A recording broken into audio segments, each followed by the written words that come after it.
Hello दोस्तों, आज मैं शेयर करूंगी आपके साथ पाट साग की रेसिपी, जिसे दो तरह से बनाया जाता है। एक भुजिया बनती है और दूसरा झोल बनता है। तो आज मैं झोल वाली रेसिपी आपके साथ शेयर करूंगी। यह साग सिर्फ गर्मियों में पाया जाता है और यह ज्यादातर बिहार और बंगाल में ही खाया जाता है। इस साग को बनाना बहुत ही ज्यादा सिंपल है। खाने में टेस्टी होने के साथ साथ बहुत ज्यादा हेल्दी भी होता है और गर्मियों के सीजन के लिए एकदम बेस्ट साग है। तो चलिए फ्रेंड्स, वीडियो शुरू करते हैं।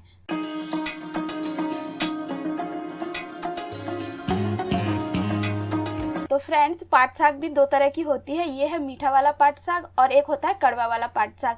तो आज मैं मीठा वाला पाट साग बना रही हूँ।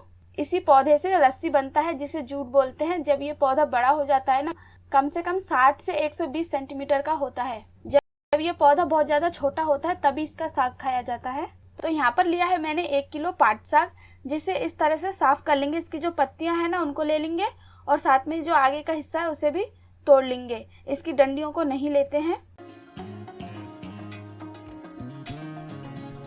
तो मैंने सारे साग को तोड़कर साफ कर लिया है और अब मैं इसे धो लूंगी। तो कम से कम 4 से 5 बार पानी में धो लेना है, बदल बदल कर पानी को। साग में बिल्कुल भी धूल मिट्टी नहीं होनी चाहिए। तो मैंने साग को धो लिया है। तो मैंने यहाँ पे कढ़ाई में डाल दिया है 3 गिलास पानी। 1 किलो साग के लिए मैंने 3 गिलास पानी डाला है और साथ में ऐड कर दिया है स्वाद अनुसार नमक और नाम मात्र की हल्दी पाउडर। जैसे ही पानी गर्म हो जाएगा, मैं इसमें ऐड कर दूंगी साग। तो फ्रेंड्स, नमक डालते वक्त एक बात का ध्यान रखना कि साग देखने में बहुत ज़्यादा है, लेकिन जब ये पक जाएगा तो इसकी जो क्वांटिटी है बहुत ज़्यादा कम हो जाएगी। तो नमक थोड़ा सोच समझ के डालिएगा। आप देख सकते हैं कि जैसे ही पानी गर्म हो गया, अच्छे से उबाल आ गया, तो देखिए कितनी कम क्वांटिटी रह गई है साग की।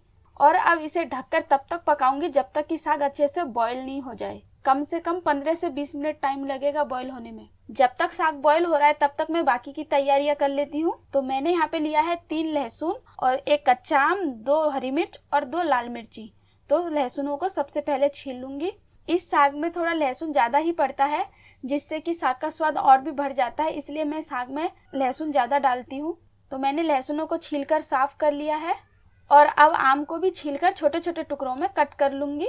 आप चाहे तो साग के साथ आम को भी बॉईल कर लीजिए और फिर आम को ठंडा करके इसका पल्प निकाल कर भी डाल सकते हैं, बट मैं आज इसी तरह से कच्चा आम को ही डालूंगी, लंबे लंबे पीसेस में काट कर।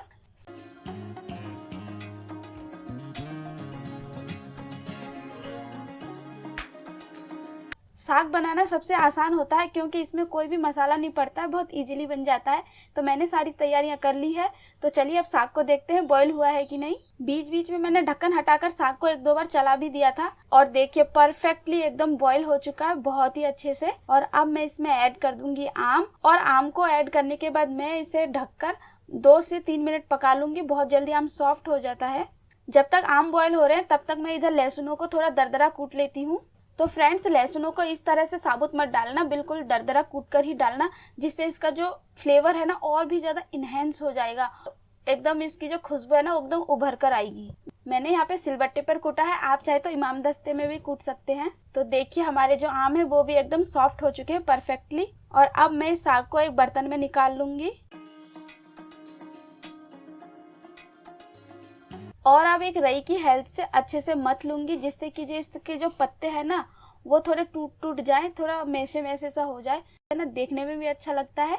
और इसकी जो कंसिस्टेंसी है ना वो एकदम परफेक्ट बनेगी। ऐसा नहीं होगा कि साग अलग है और पानी अलग है, इसीलिए थोड़ा मथ लेना। देखिए एकदम परफेक्ट कंसिस्टेंसी वाला साग बन चुका है। अगर आप मेरे मेथड से बनाओगे ना तो आपका साग भी एकदम परफेक्ट बनेगा। तो मैंने फिर से कढ़ाई को गैस पे चढ़ा दिया है और उस पे ऐड कर दिया है तेल। और अब ऐड कर दूंगी हरी मिर्च और सूखी लाल मिर्च और साथ में लहसुन भी। और लहसुनों को आप गोल्डन ब्राउन करके भून लेना है। तो लहसुनों की भुनाई बहुत अच्छे से करनी है, एकदम ब्राउन हो जाना चाहिए बट जलना नहीं चाहिए। तो फ्रेंड्स देखिए लहसुन को अच्छे से भून लिया है और अब मैं ऐड कर दूंगी साग। तो साग में इसी तरह से खदकने की आवाज आनी चाहिए, इतना जोरदार का तड़का लगना चाहिए साग में। अब तो तड़के के बाद साग को ज्यादा देर तक उबालना नहीं है, बस एक उबाल आ जाए और उसके बाद मैं कर दूंगी गैस को ऑफ। अब करते हैं इसकी प्लेटिंग। आप इसे गरम गरम चावल के साथ सर्व कीजिए, बहुत ज़्यादा टेस्टी लगता है। यहाँ तक कि रोटी के साथ भी बहुत ही ज़्यादा डिलीशियस लगता है। और अगर आप चावल के साथ सर्व कर रहे हैं तो साथ में तीखी चटपटी सब्जी भी सर्व करें, बहुत टेस्टी लगता है खाने में। तो फ्रेंड्स, अगर आपको इसी तरह की रेसिपी देखना पसंद है तो चैनल को सब्सक्राइब कर लेना और वीडियो पसंद आई तो लाइक कर देना और कमेंट करके जरूर बताना कि क्या आपने पाट साग को इस तरह से कभी बनाकर खाया है। आपके यहाँ पर पाट साग को क्या बोला जाता है कमेंट करके जरूर बताना। मिलती हूँ नेक्स्ट वीडियो में, तब तक के लिए बाय बाय दोस्तों।